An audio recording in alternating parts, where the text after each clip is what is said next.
All right. Hi, everybody. Welcome to this week's episode of App 2025.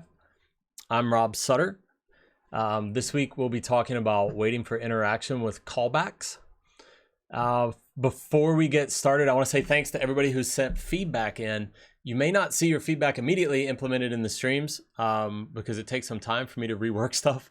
But I really appreciate you getting in touch. I really appreciate you letting me know what works and what doesn't work for you.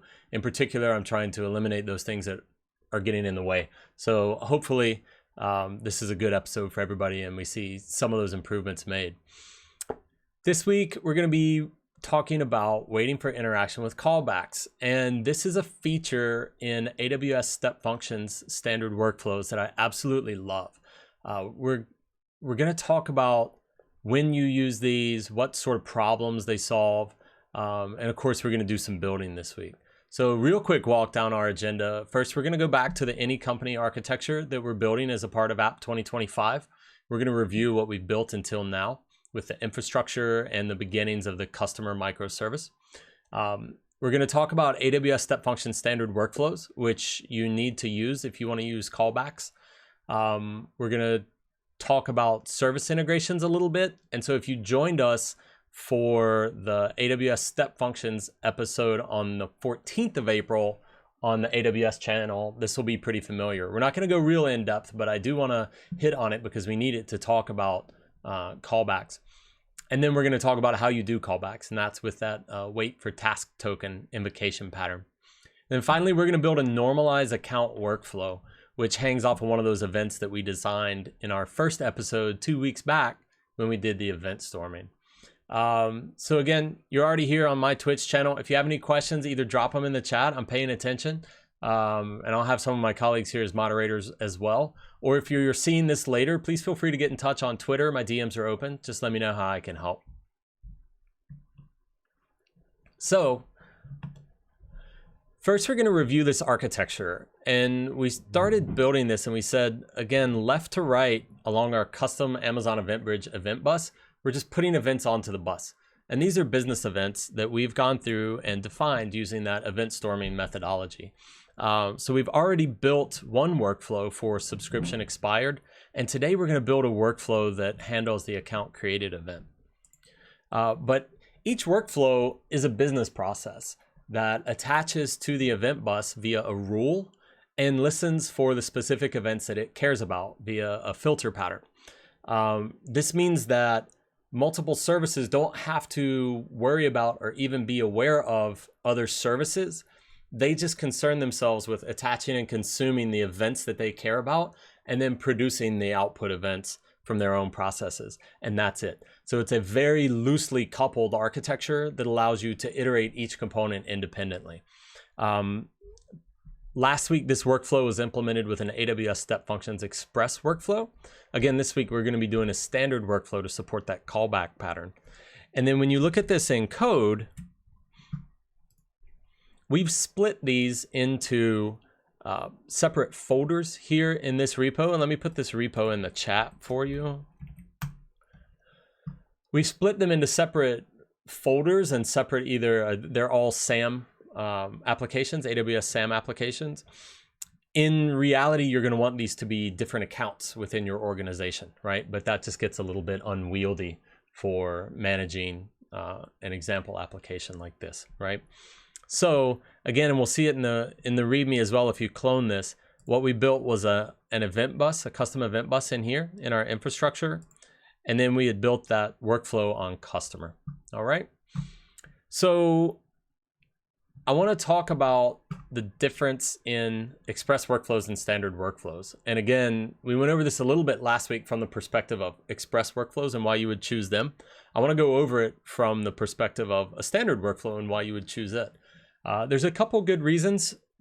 S-Rig King, hello. Hello to you. Thanks for joining again. Good to see you back. There's a couple reasons to write standard workflows. One, in development, I would argue that you should always write a standard workflow unless you have a reason not to. It lets you see the execution, step through and debug the states. It's a little more simple when you're getting things right. You hand that responsibility off to logging via CloudWatch logs when you move to express workflows. So that's one reason. Another like factor in considering these is if you need to have lower volume. So your default service limits for standard workflows are 2,000 starts per second compared to over 100,000 starts per second for express workflows. So really big difference there, right? We're talking about different scales of things. And then the other reason to do this is if you have longer running workflows, because if you remember, those express workflows are limited to 5 minutes of execution. They're for quick running automated tasks. Even if it's a third-party API call or something, if you've got an SLA that keeps it under 5 minutes, then that's a suitable solution. But if you, for example, use spot instances or something like that, then you'll want to use standard workflows as well. And real quick, I'm going to drop some links here. This command is always available for you. If you just use the links command. Again, I've set up some links here for you. That service integrations episode that I talked about is there. There should be a comparison between the two in there. Maybe not. If not, we can get that from a previous episode. Yeah. Oh, the pricing. I haven't talked about pricing yet. So pricing on standard workflows is priced differently from express workflows. Last week we talked about express workflows are priced more like AWS Lambda functions, where it's a number of executions and then the amount of RAM you use times the duration of your execution. Standard workflows are priced based on state transitions. So as you move from one state to another through that workflow, that is a state transition, and it's priced at 2.5 cents per 1,000 state transitions to start. All right. So this callback pattern, we'll go into, where are we? Firefox. So the callback pattern is part of a service integration pattern. And if you remember, if you were there for service integrations, we talked about even when you run a task state with an AWS Lambda function, that's a service integration.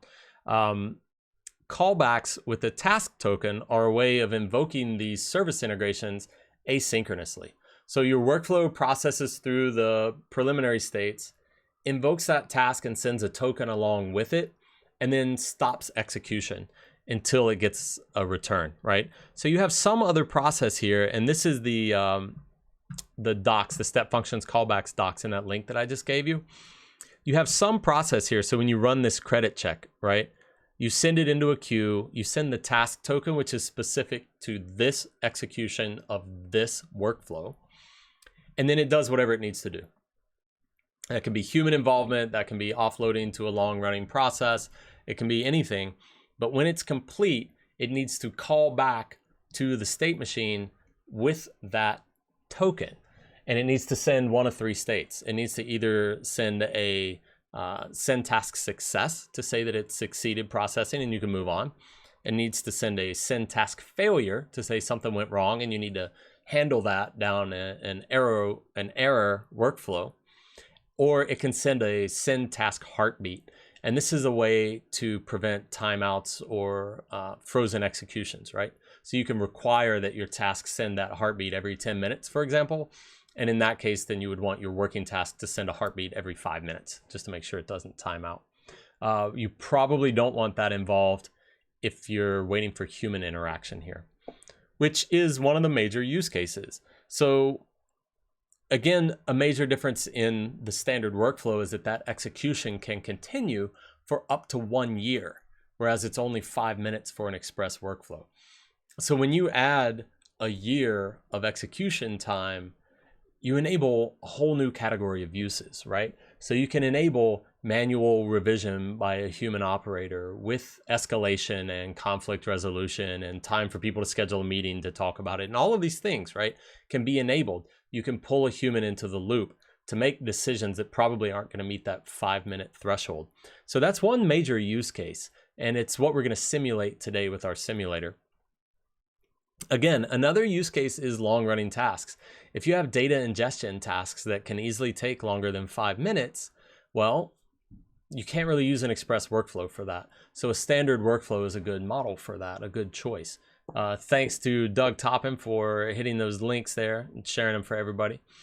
And then cost-sensitive tasks, and I kind of hit on this a little bit, but if you're running some sort of process that you've already set up using, for example, spot instances on AWS EC2 or Amazon EC2, this allows you to wait until you can acquire instances at the price that meets your parameters and then run that task. And then once it's complete, send the completion back. So it's for non-time sensitive tasks. And a lot of your complex major business process workflows involve these. So what services support these? If we go back here, let's see, these are the service integration patterns. Give me just a second to find it on this page because it is on this page. There's a little table. Nope, that's not it. I think it's in those links. Okay. Step function service integrations. There we go. And that link, if you want this, I'll put it in the chat here. SFNSI. All right. So it's this pattern here, this wait for callback dot wait for task token. And there are 5, yep. Thanks, Doug. Doug's got me. There are 5 services or service integrations that support this wait for callback pattern that you see here. AWS Lambda, AWS Fargate or ECS, Amazon SNS, Amazon SQS, and AWS Step Functions itself. So you can call another workflow and wait for it to complete processing and come back. So you've got this concept of nested workflows that you can work with here. Again, just to point out here in the docs, if you look at Express workflows, none of them support this wait for callback pattern. Again, because of that 5-minute limitation, it doesn't really make sense to do so. So this wait for task token is the key to making all of this happen. And what it means is when you look at this pattern, service integration patterns here, I got a sneeze coming, y'all. I'm trying to fight it off.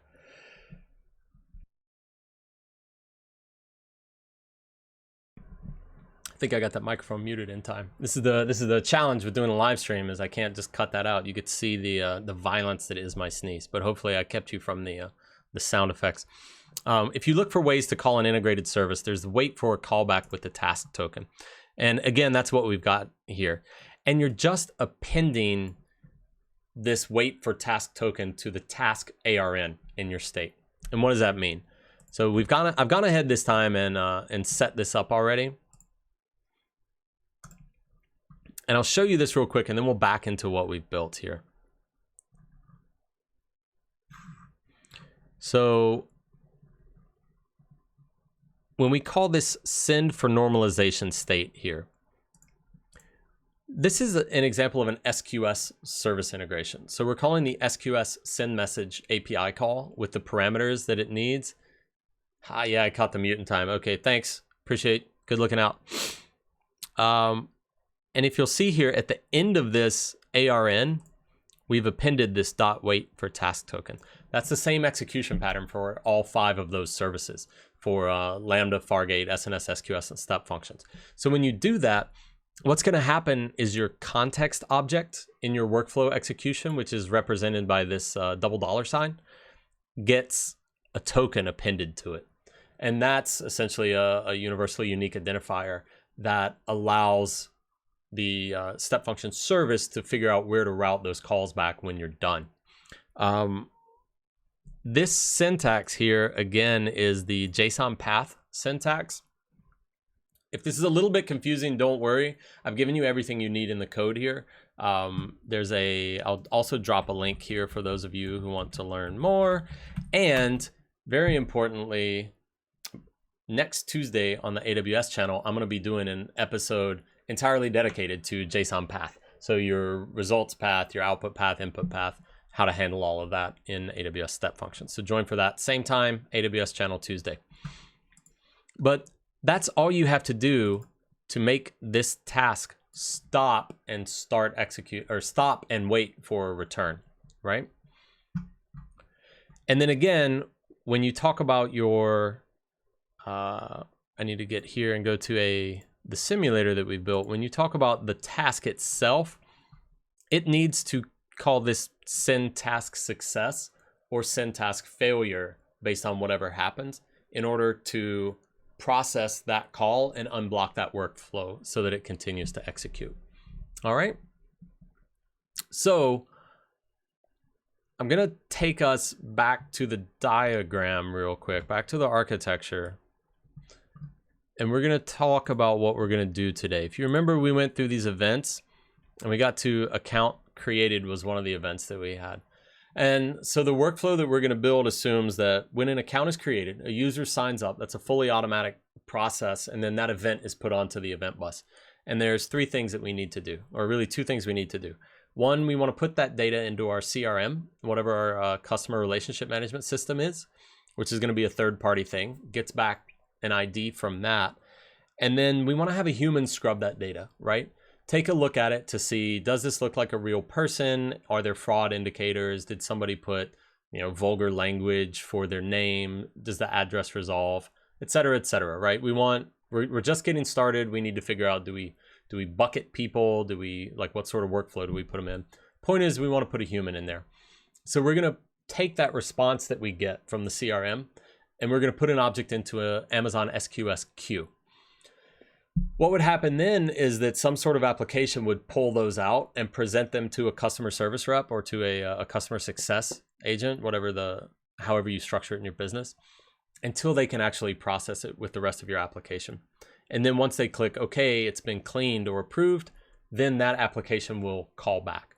So that's the simulator that we've written and deployed already to show how that works. So it's just and then we publish that account cleaned or account normalized event back onto the event bus. So there's a couple things we need to do here. Again, we need to create a new workflow. We need to create a rule that attaches to our custom event bus and routes the account created events to that workflow. We need to create an SQS queue, and we need to create the simulator for putting the docs or for putting the process tasks, unblocking them. And then we want some way to make sure that that final event gets called. So we're going to do that with another rule that just routes things to CloudWatch logs. Today is going to be a shorter episode. I've actually gone ahead and written all of this code. I think it's complicated enough that it might make more sense to just publish it, push it up, and let you see. So we're going to walk through what it looks like and how it works. So if you remember, we had our infrastructure here. That created our event bus. We don't need to mess with that right now. We've got an event bus. We've got the function to put things back onto it. Everything here is going to happen again inside customer. Previously, we had built that one express workflow here.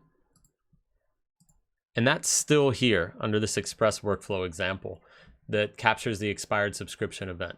So this is all still here. We've just gone ahead and up here now, we've created that queue. And this is all it takes is 3 lines of CloudFormation to create that queue, and then we can reference it by this topic or by this logical name. We need to create this IAM role with permissions to send messages to that queue, which we've done. Our rule is here, which listens to that same parameter for the event bus. But this time you'll notice we're looking for the account created event. Last time we were looking for that subscription expired event. So this one's only going to capture that single event. And then again, the target here is this new workflow with an ID and the role. We can reuse that role from last time by adding the permission to invoke our new workflow. All right. So the meat of this is inside this normalize account workflow. And if we look at our definition string here, we see that we have 3 states. Our first state is, as we said, add to CRM. And because this is just an example, we're mocking this up using a pass state. And so the pass state just allows us to remove, add, or modify data that's in the state of our workflow execution. In this case, we're just creating a result with a faked customer ID that we've generated here. And we're adding it into the detail object, which is the part of the state that contains our original event under CRM data. We do this so that when this event goes back onto the event bus, it keeps the old data as well as the new data. How you design this is going to be entirely up to you, and you may even want to add a like a transformation state as your last state to prepare everything that you want. From there, we send it out for normalization. And this is that manual task that we talked about, where we're putting this into the SQS queue that we've created, and then we're waiting for the task token. And to do that, you see our service integration takes a queue URL where we referenced this parameter here, the account creation queue, and it takes that task token again, which we retrieve from the context. That context is different from the state. The state is ours to manipulate as we see fit, to put things in and take things out. The context is the execution context around this invocation of this workflow. So it gives us metadata about that invocation, including the task token. And then finally, again, we'll save the results of this back in our normalization, in our detail field, so that it gets passed into the next event. And we move on and publish that event. This is the same as what we built last week. It's in fact the same function, the publish events function, that just takes a properly structured event bridge event and puts it onto the event bus we specify. So we give it this information, we give it the source from the state, we create a new detail type, account normalized. This is where you got to be careful, because if you put account created here, you're going to get yourself in an infinite loop. So don't do that. I've done that. Don't do that. And then the detail object is just what we've been constructing as we pass through the workflow. And then we're done, right? So let's go back to the console and visualize this. Let's see what this looks like here. We have our normalize account process. We haven't run it yet, but it's pretty straightforward, right? It's again what we've defined in our workflow here. We add it to the CRM, send for normalization, and publish this account normalized event. So here we see that everything is resolved with the details as expected. We've got our Lambda function in there. This is great. So as I said, I've already deployed all of this. I want to go back and I want to run this through once end to end to show you, and then we're going to make a couple modifications, adding things to show ourselves what's happening. So this first execution, everything's already set up and in place. What's going to happen is it's going to run through to ultimately putting that event back onto the bus, but we're not going to see it because we're not consuming it anywhere. So in fact, it may be more useful to go back over here and show you how to create an event. To create a rule that logs all the things. We're going to go on an event pattern. We'll do I need to go back up there and fix that. It's on our custom bus with a custom pattern. We're going to capture everything that's from our apps. So if you remember, all of those are structured this way. And that should be enough. We put it on there, we select targets, and you see you have a number of places you can send them. But again, when you're building, it's helpful to just create a CloudWatch log group and send every event to that bus. This means it'll capture these account created and account normalized, but it'll also capture our subscription expired events from last week. So everything will go into our logs, which helps us make sure that we know what's going on. And create, ta-da, we're done, right? So when we come back over to here, I believe, yes, AWS put,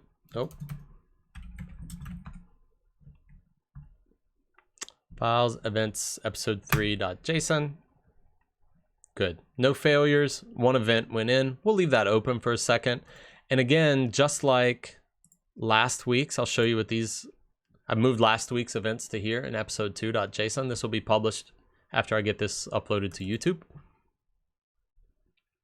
And again, here we just have an array of one object with that same source. It's account created, and then we've kept this versioning. We've added a created via field here. So this will get destructured or unmarshaled into a JSON object. So we can come back over here and start at the end and look at our CloudWatch logs. If we look at our log groups, we see we have this any company one, and thankfully we've been smiled upon. And right here we see that this event has made it all the way through that workflow, right? So we see that we have the detail that contains that customer ID, and then we have the normalization results all the way back from where it was processed by, or where we simulated that human interaction.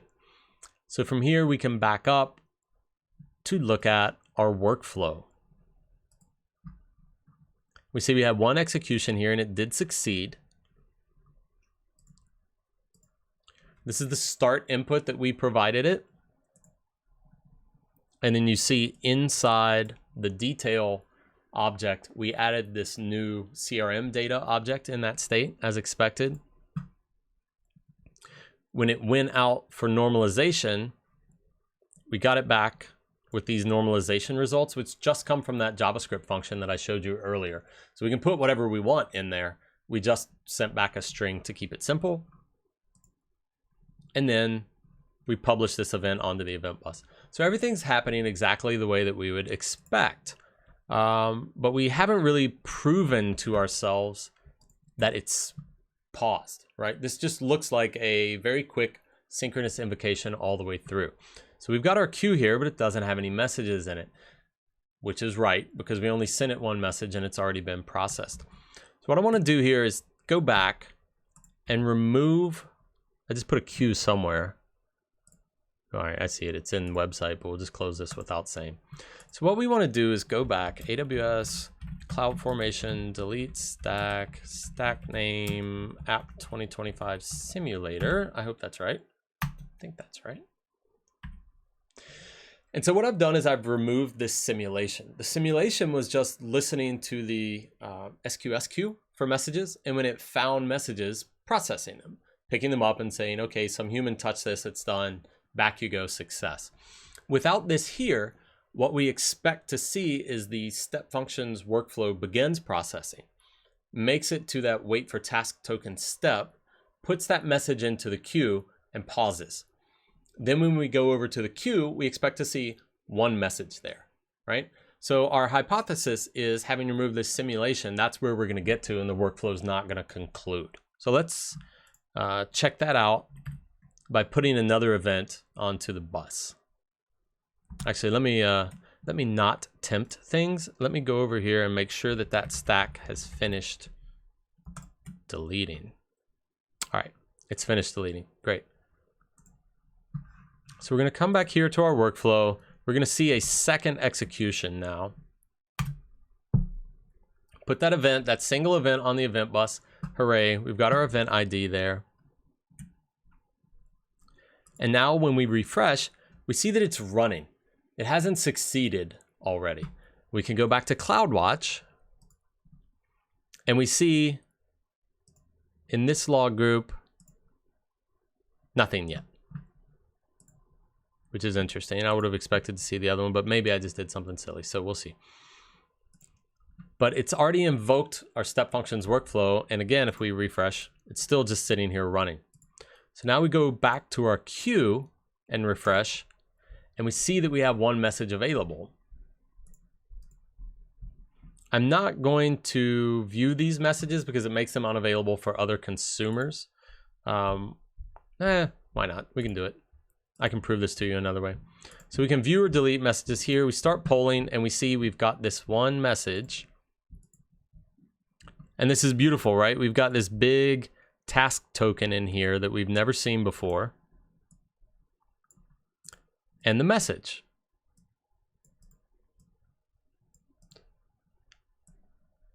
And then we've got these message attributes that we can set as well.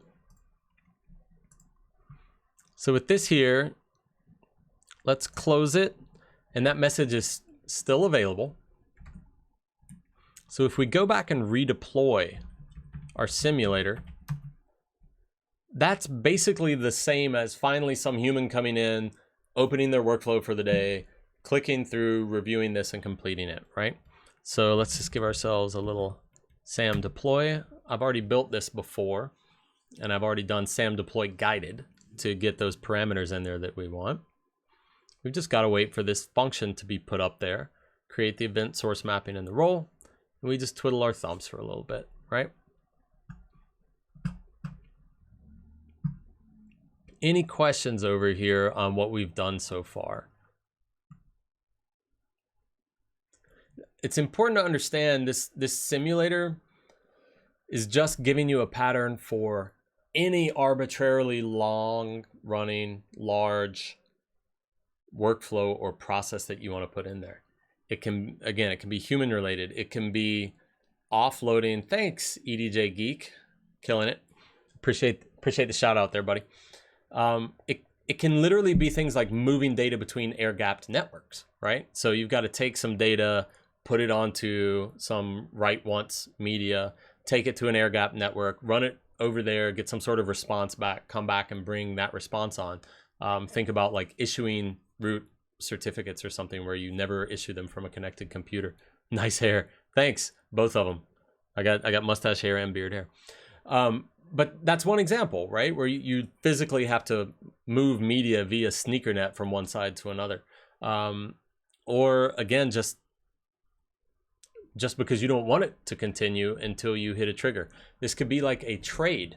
If you were doing stocks and wanted to wait for some sort of condition to be met, and you think over the next 90 days, this condition will be met, if not, cancel the order. At any time that condition's met, boom, there you go, and you continue executing the trade. So that, you know, there's a lot of applications of this. It's any arbitrarily long running process that you want. And now that this is redeployed up there, because this was built to poll that queue in SAM, I'll show you this real quick as well before we go check. We built this simulation function to be invoked by polling that queue that we gave it, which means that the moment we deployed it, it started polling that queue and looking for messages. And if messages were there, it picked them up, attempted to execute, and then return the result of that execution back to the queue. So it could either hold them or redrive them or clear them out of the queue, right? So the moment that we put it up there, it started doing work. That's great. Got right to work. I love it. Is it S-Rig King? Shri G King? I don't know. That's the challenge of pronouncing names on Twitch, but I appreciate the thumbs up. So either way, I apologize if I mispronounce your name, but I appreciate the thumbs up. Oops. So we go back here. This is that message that we had. And we see there are no messages available, no messages in flight. Well, that's super news. That's awesome. And we can go check the status of our state machine. Ta-da, look at that. It succeeded just now, pretty much right when we deployed that Lambda function. Crazy, crazy how that happened. And then again, by going back to CloudWatch here, we've got a new log stream here that shows us where this account normalized came out, right? So we can see that step function was blocked in its execution, waiting for that token to come back. And again, if you look back at our function, where is my function? If we look back at that function, right here is where we send that task success, right? So we just parse the record body, get that task token out of there, send that task success back. So again, I want to highlight this links here. That second link that I just dropped in the chat, step functions callback example, is the basis for the code that we have here. It's almost identical. I just made a couple tweaks to it. This is something that you can pull as well yourself and sort of think about how this works in your patterns. Now, again, I've shown you this for SQS, but this also works for Lambdas. You can send the token to a Lambda task that invokes some other thing entirely, right? And then wait for it to return. Fargate for long-running container tasks or Amazon ECS. SNS, again, if you wanted it to just be an email or an SMS that's like, this is pending your approval, click here to approve, and they click it and it calls back, great. Or step functions, again, for nested workflows. So it's Shri G King. Thank you, appreciate you. So again, and then also all of the downstream things that those can invoke. So those are just ways of getting to the solution that works best for you. So I want to take us back. We can have a look at what we've learned today. We talked about standard workflows as more of a focus for this one, how they're better for long running processes that can execute for up to a year, and allow this arbitrarily long execution of a state in between without you paying for that idle. From Lambda function, Christian Paul 00. I'm gonna need a little more detail from you if that's a question. But again, it's for an arbitrarily long execution. We talked about the difference in pricing, how it's based on state transition and not execution time. So if this takes a year to complete, still one state transition, right? You don't pay for a year of compute, which nobody wants. We talked about the callback pattern. And for those cropping video is hard, y'all. For those 5 services that we mentioned, it's just a matter of appending .waitTaskToken to the ARN in your task state in your step function.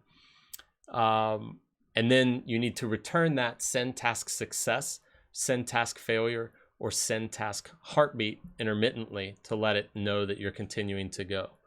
And then we built an example here in our customer microservice that walks through a simple mocks up adding the user to CRM, taking that information and letting a human clean it by delaying some time in there, and then putting that completion event back onto Event Bus. So this gives you another pattern to use for longer running workflows in your 2025 app. We got a question here. Wow, man, that gets really written over the VS Code there for y'all. Apologize for that. Is it possible to invoke AppSync from Step Functions, or will it be invoked through SQS to Lambda to AppSync? So as I understand it, Amazon AppSync is GraphQL as a service, right? Am I mistaking this for something else? So it's not like DynamoDB where you can just write data to and retrieve data from using a service integration. It doesn't necessarily, yes, good. Apologies, I'm on like a roll with mispronouncing names, so I'm not going to try to pronounce your name, but I appreciate the question. So you will need to add something in between to make that call out to AppSync.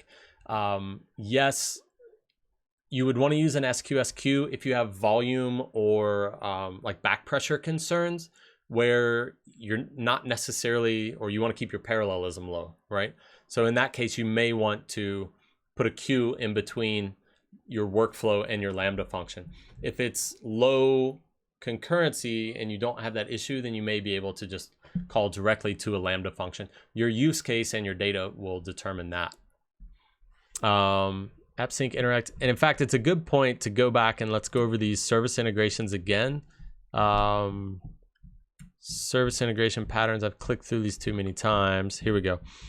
So we don't have AppSync here as a service integration yet. And yes, thanks to EDJ Geek, the right answer is AppSync interacting with GraphQL via the Lambda function. These are the ones that are currently available as service integrations. And then these with the checkbox are the ones that we can use for wait for callback. And as Doug Toppin points out, also can be useful to have a timeout on the state or step functions itself, just in case you never hear back. That's absolutely right. You may want to set a limit on it, or maybe you have a long running task, but it's fragile, right? Like it's prone to outages or, collapsing, and you need to restart it, which happens with a lot of like industrial batch processing applications. It's just reality. Some of these things are fragile that way. In that case, you want to do two things. One, you want to set a reasonable timeout on how long it should take to complete, or how long it should take until you want to restart it. And then from the task itself, you want to use that SendTaskHeartbeat API call with the token to let the state machine or the workflow know that you're still alive and processing. You're just not done that. You're just not done yet. If we are invoking Lambda and the timeout of that function is 5 minutes, then how can we handle that as failed in step function? The timeout on your AWS Lambda function is also actually 15 minutes, but if you set the timeout to 5 minutes and you handle that, that's just a typical error handling flow in step functions. I will be addressing that error handling as a big topic in a future episode of AWS Step Functions on the AWS channel on Twitch. The general answer is errors are just workflows, right? So whenever your error comes out, whenever you have a task state or a service integration state, then it goes to one of two places, right? Either success or failure. And that failure isn't a thing, it's another workflow. You can make it as complex or as simple as you want. There are things that we'll address in that episode, like retries, the number of retries that you can use. There's timeout seconds property on the workflow, as Doug points there. That's for the individual task. Like if you want to force the state machine to time out whether or not the Lambda function times out, then that means that the state machine will only give that Lambda function 5 minutes for execution, the way that Doug Toppin pointed out there. And then yes, 15 minutes. And apologize for still only kind of getting your name right. It's very hard in a text-based medium without hearing it. I apologize. I'll just stop saying it, so I don't mean to offend, but I appreciate your participation and your questions. Yeah. And so we built. So that's that. I'm going to put the thank you screen up, but I'm not going anywhere yet. This is just so that if you want to grab my Twitter and follow me there, send any questions you have via DM.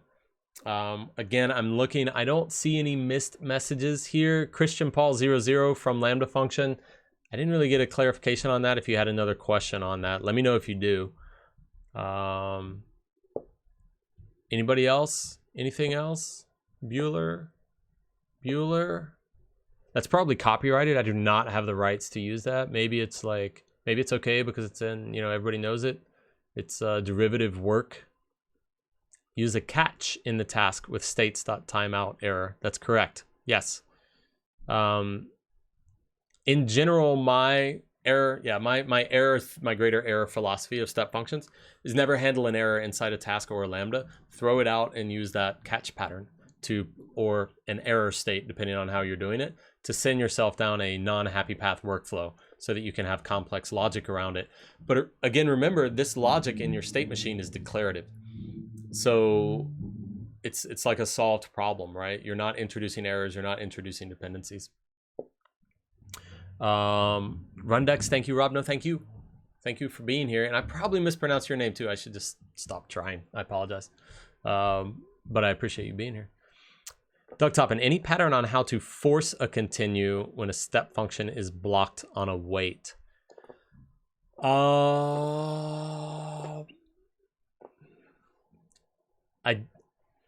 I would argue that in process modeling, you cannot do that. I got yours right. Good to know. I would argue in process modeling, you cannot do that. You can time it out, catch that timeout, and decide to continue with some subset of your data.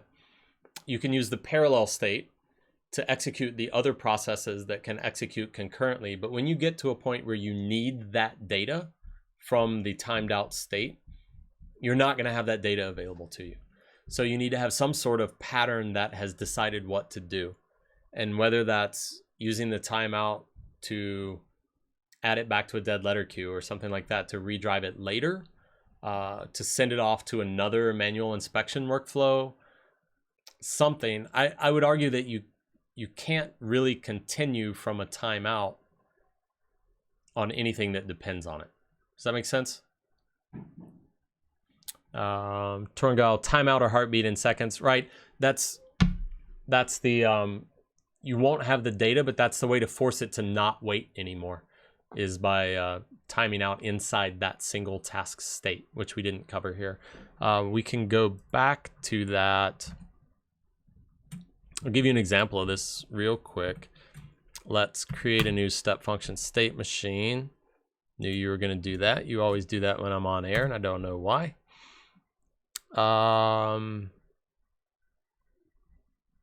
Whatever, we'll just put pass state in there because it doesn't matter what we're doing. And we want a SQS task state. I was hoping it would give me the parameter for the timeout. It's going to be,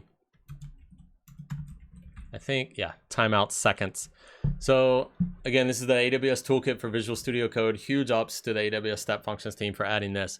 So timeout seconds, we see if the task runs longer than the specified seconds, the state fails with a states.timeout error name, which we can then catch and send through that workflow. What do we do when it times out? That's something that your analyst will work with you on to determine what that workflow should look like, right? If not provided, the default is a very large number that runs for a very long time. The count begins after the task has been started. For example, when activity started or Lambda function started or logged in the execution event history. So there you go. Use the AWS Toolkit for Visual Studio Code if you're in Visual Studio Code, people, please. It helps a lot. Got yours right, it's good. Is it better to use a retry or a callback in order to wait for a Lambda to process an HTTP API call?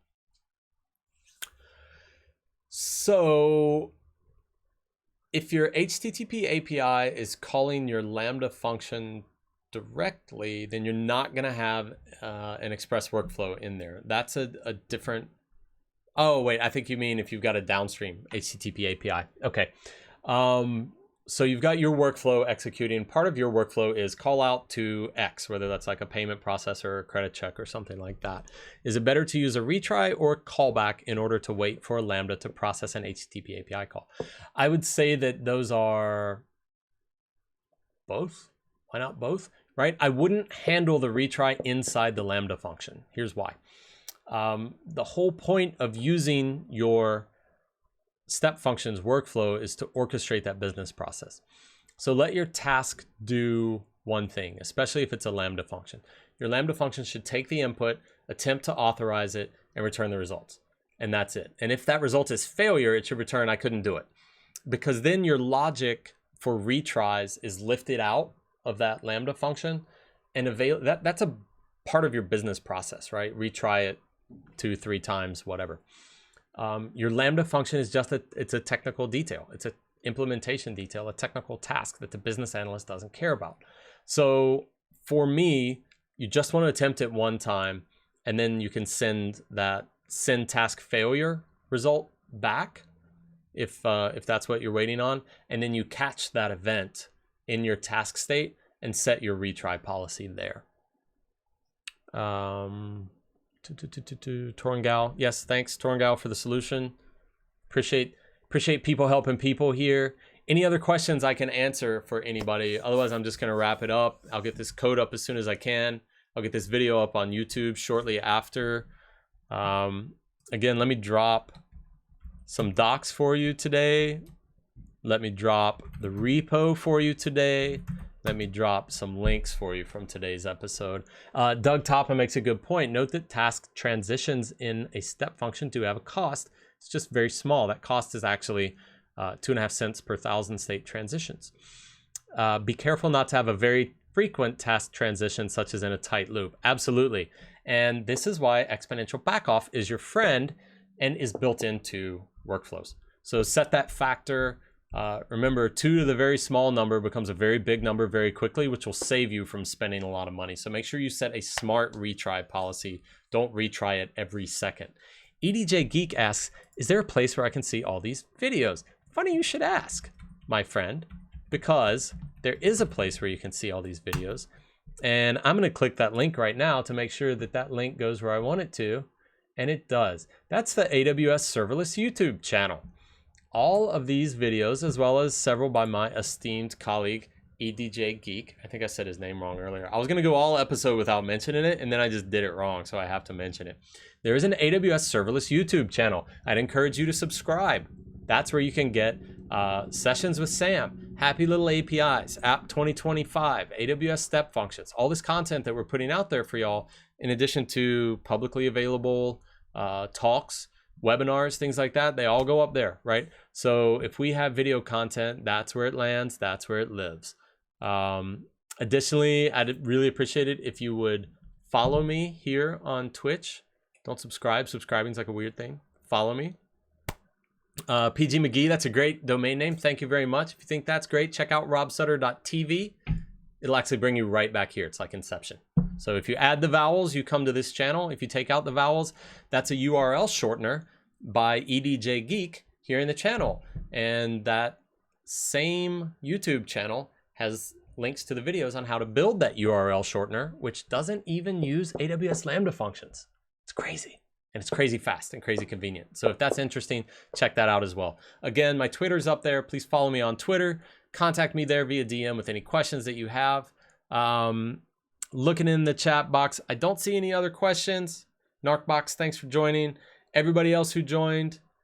Oh, slip.link/shorty. Yeah, Torangao. Thanks, Rob. Great show as always. Appreciate the feedback. Great to have you here. Again, if there's topics that you want, check the cards on my channel to see what's coming up next in terms of episodes. But if there's a topic that you want to see that's missing, let me know. And if there's enough interest and if I can figure it out, then I'll do a show on it. I'll do a stream on it. Thanks everybody for joining. It's been great. I will see you next week.